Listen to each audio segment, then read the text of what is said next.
என்னத்தை உண்போம், என்னத்தை உடுப்போம் என்று கவலைப்படாதிருங்கள். வேதத்தை பாருங்கள், காட்டு புஷ்பங்களை பாருங்கள். கைத்தட்டு. காட்டு புஷ்பங்களை பாருங்கள், அவைகளை உங்கள் பரமபிதா உடுத்து வைக்கிறார். அவைகளை பார்க்க நீங்கள் விசேஷித்தவர்கள் அல்லவா? ஐயா, கவலையா இருக்குது, கவலை போறதுக்கு என்ன செய்யணும்? இயற்கையை பாடுறா, இயற்கையை பாடுறா. ஐயா, ஒன்னும் சேர்த்து வைக்கல, பயமா இருக்கு, பறவையை பாடுறா, பறவையை பாடுறான்ற.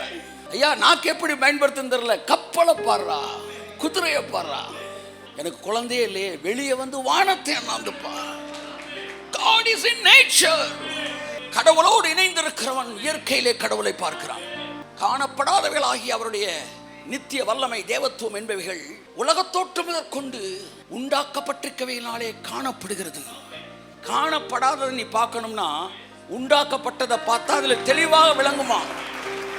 கடவுளை பார் இயற்கையிலே.